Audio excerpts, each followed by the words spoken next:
Hi, and welcome back to my own Utopia. Today is Halloween, so happy Halloween, everyone. I hope everyone is going to have a wonderful Halloween considering the coronavirus and everything else like that.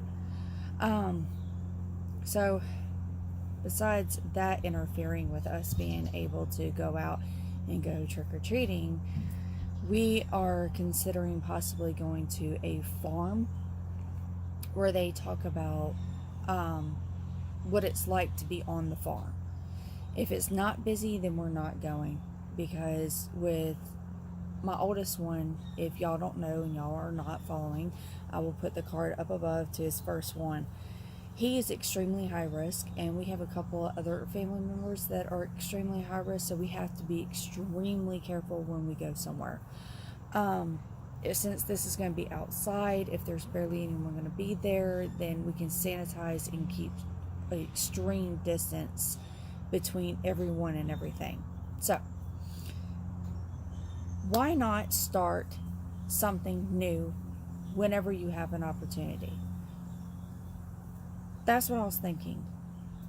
Like I said in a couple of my other ones, is with this channel, I want this channel to be about my own utopia. Basically, whatever makes me happy. And my children and my family makes me happy. So I will be talking about that. Yarn and plants make me happy. So I will be doing that as well. So instead of doing multiple things and putting it on multiple channels and getting confused and not being able to keep up with it all, I'm just going to put them in different playlists, and hopefully I can keep it sorted that way. If not, then later on down the road I'm going to separate it and then put it into channels, but at the particular moment I'm going to try it this way, and I hope y'all like it and I hope it works out. So like I said, today's Halloween, so today's my last day I get to wear my Halloween cardigan. I have two. I love holiday cardigans, holiday shirts, holiday sweaters. I'm one of those weird people that you'll see that wears the ugly sweater whenever she goes off. And I got a balloon in my face. I need to get rid of. It's from Gary's birthday party. So this one I found at Goodwill a couple of years ago. No, last year. It's got a cute little ghost. It's been hand knitted, it looks like, unless the company did it, and they did a fabulous job. Let's see if I can make sure y'all see it all. And it's even got on the sleeves. And the other one I have, I need to wash it. I wear it a lot. It actually has a scarecrow on it, an owl, and something else. I can't quite remember what it is, but it mainly represents fall itself, so I like wearing that the most. And then I have a Thanksgiving, so y'all will be seeing my Thanksgiving one on the next one that I do. So I have been crocheting for about a year now. Actually, yeah, almost a year.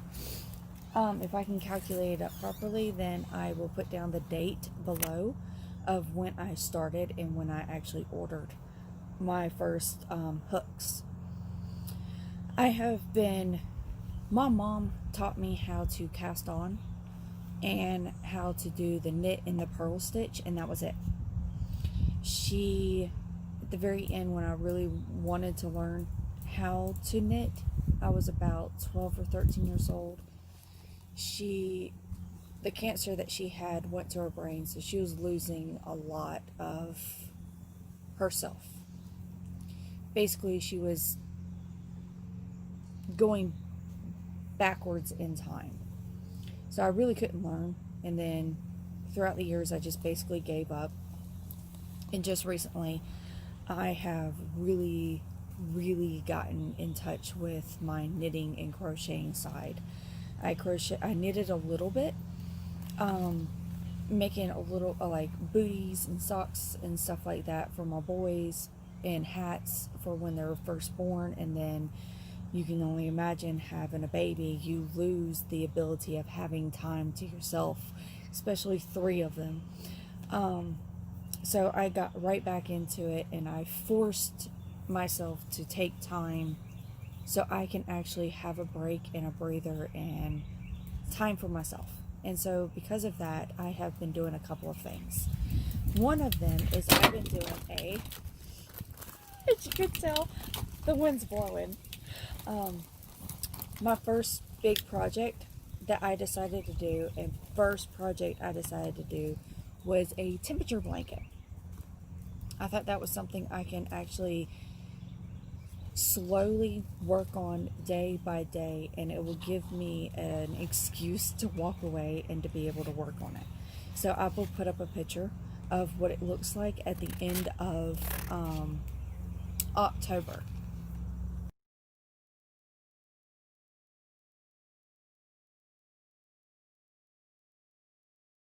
Now last year I came across the 2019 temperature blanket cowl from Fiber Flux. I will link that down below, and I'll write down the name. I love the way she actually set up. I think there's like 3 different vlogs that she did, or videos, or whatever, however you want to say it, that she did, and she explained it so beautifully that I was able to actually follow along. First time ever crocheting, first time ever knowing how to do a granny square or anything like that. And that was the reason why I chose to follow her and to do hers, was because of the fact of how beautifully laid out she laid out anything and everything.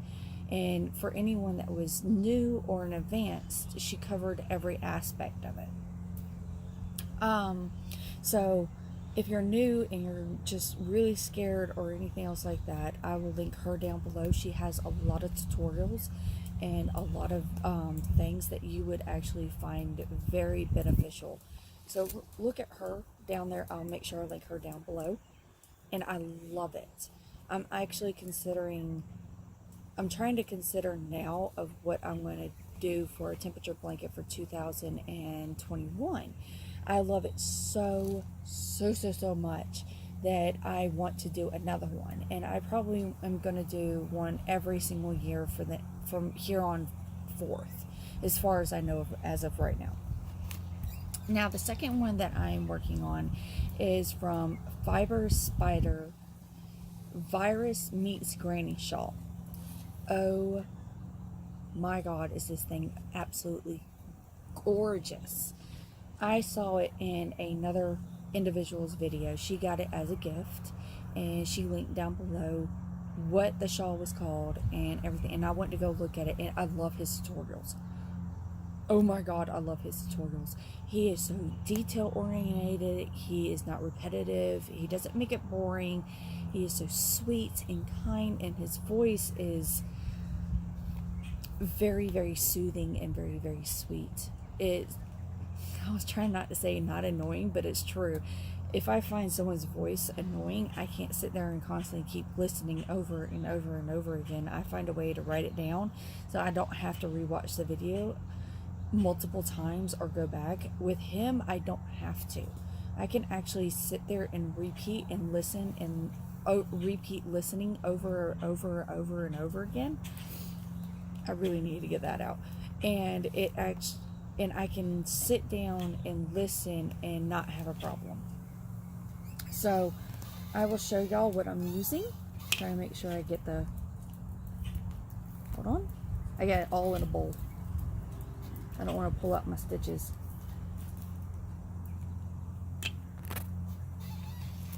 I'm at the very end of the first ball. Make sure it's in the view.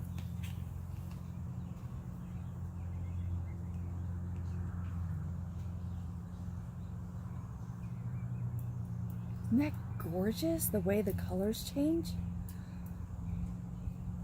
Oh, and to me, because I love owls so much, this really caught my attention right here. It actually looks like an owl. The owl eyes right here, and then the little beak, and then it goes again. And I'm coming to learn that I don't like to do things repetitively. it bores me half to death, and it actually ends up hurting. Like with the granny square, I don't even get halfway through, like just this short section, and my joints and my wrist and everything starts to really catch on fire. But yet doing this, it changes up so much that I guess the way I switch up the way I do my hook, and I switch up the way I hold it, or I just stop and look for a moment.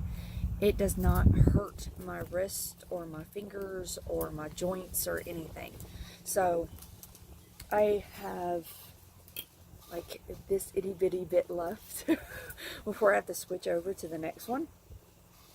I'm not quite sure if I'm going to put this into our Christmas. There is a was it the white elephant that we do? And so with our family, everyone draws names, and the kids draw a name for the kids, the adults draw their names for the adults, and then we do a white elephant just out of fun, and only the adults are allowed to play. I'm considering possibly putting the shawl in as my white elephant. Not exactly sure. Ooh, excuse me. But what I'm using is this one. And the name.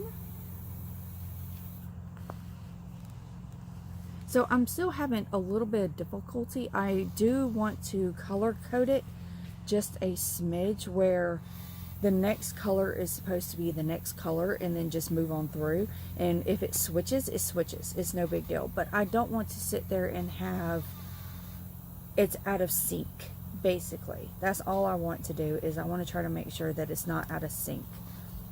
That's the only thing I want to make sure of. So I'm trying to figure out exactly, do I need to pull it out, cut it, and do the magic knot to make it match up, and then just keep on going. So I'm doing that right now. I'm trying to figure it out. But I love the way it changes from the white, and I love this blue. And then it darks, and then it goes. But that's all I'm working on. With me having 3 children, my oldest one is 7, my middle is 4, and then my youngest one is 1 year old. So my hands are, I'm getting beat up by the balloon again. My hands are really, really full. And with special needs kids, you really don't get a break to just sit down and do what you need to do, or do what you want to do. Honestly, you use that extra time to clean the house, wash clothes, or do what you need, or do what you have to do. And then here, we're already in the weekends, so I am taking that little bit of extra time that I have right now during nap time, and do some more cleaning before we go off and go have fun and everything else like that. Because by the time I come back, we're going to be all tired and exhausted, and do baths, and then get ready for bed. And then the very next day, I need to find a time so I can go off and have a little bit of mommy time, and daddy can have a little bit of daddy time, or we're going to all just basically pull our little hairs out. So this was just a really quick show and tell of what I'm doing, what I'm getting started, and I am getting excited. I have some ideas of what I want to do for Thanksgiving. I have all the yarn that I need for it's like a little turkey. It's so cute. I will show it to y'all, and I'll link it down below in my second one. But it's a little turkey pot holder. I think it will be absolutely cute to do for Thanksgiving, but that's the only thing I've come across that I want to do. And for Christmas, we got an airplane going by. For Christmas, last year I actually made a lot of ornaments that we put onto the Christmas tree, and we decorated the house. That's what I did. And there it goes. That's what I did last year. Was I worked on ornaments and decorations and things like that. So I might actually pull those out and show y'all what I did last year and then compared to what I'm going to be doing this year. So until next time, I hope y'all have a wonderful Halloween. So happy Halloween, and I'll talk to y'all in November. Bye, you guys.